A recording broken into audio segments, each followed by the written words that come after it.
ಸ್ನೇಹಿತರೆ ನಮಸ್ಕಾರ. ಇಬ್ಬನಿ ನ್ಯೂಸ್ಗೆ ಸ್ವಾಗತ. ನಾನು ವಿ ಮಲ್ಲಪ್ಪ.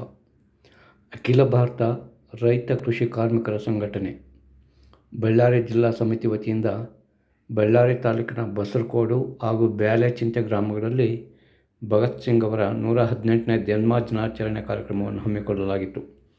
ಈ ಸಂದರ್ಭದಲ್ಲಿ ಜಿಲ್ಲಾಧ್ಯಕ್ಷರಾದ ಗೋವಿಂದ್ ಅವರು ಮಾತನಾಡುತ್ತಾ, ಸ್ವಾತಂತ್ರ್ಯ ಸಂಗ್ರಾಮದ ರಾಜ್ಯ ರೈತ ಹೋರಾಟಗಾರ ಭಗತ್ ಸಿಂಗ್ ಅವರು ಕೇವಲ 23 ವರ್ಷಕ್ಕೆ ಬ್ರಿಟಿಷರ ವಿರುದ್ಧ ಹೋರಾಟ ಮಾಡಿ ಹುತಾತ್ಮರಾದರು. ಭಗತ್ ಸಿಂಗ್ ಅವರ ಕನಸು ಈ ದೇಶಕ್ಕೆ ಬ್ರಿಟಿಷರಿಂದ ಸ್ವಾತಂತ್ರ್ಯ ಸಿಕ್ಕರೆ ಸಾಕಾಗುವುದಿಲ್ಲ, ಮಾನವನಿಂದ ಮಾನವನ ಶೋಷಣೆ ಕೊನೆ ಆಗಬೇಕು, ಈ ದೇಶದ ಪ್ರತಿಯೊಬ್ಬರಿಗೆ ಘನತೆ ಗೌರವದಿಂದ ಬದುಕುವ ವಾತಾವರಣ ಸಿಗಬೇಕು. ಆದರೆ ಸ್ವಾತಂತ್ರ್ಯ ಬಂದು 78 ವರ್ಷ ಕಳೆದರೂ ನಿಜವಾದ ಸ್ವಾತಂತ್ರ್ಯ ಬಂದಿಲ್ಲ. ಭಗತ್ ಸಿಂಗ್ ಅವರ ಸ್ಫೂರ್ತಿಯನ್ನು ಪಡೆದುಕೊಂಡು ಅನ್ಯಾಯ, ಅಸಮಾನತೆ, ಶೋಷಣೆ ವಿರುದ್ಧ ಹೋರಾಡಬೇಕೆಂದು ರೈತರಿಗೆ, ಯುವಕರಿಗೆ, ಕಾರ್ಮಿಕರಿಗೆ ತಿಳಿಸಿದರು.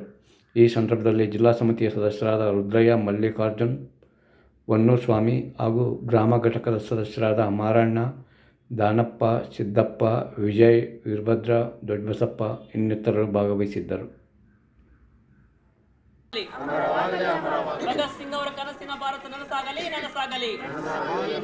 ಇಂಕಿಲಾಬ್ ಜಿಂದಾಬಾದ್, ಇಂಕಿಲಾಬ್ ಜಿಂದಾಬಾದ್, ಜಿಂದಾಬಾದ್, ಜಿಂದಾಬಾದ್, ಜಿಂದಾಬಾದ್.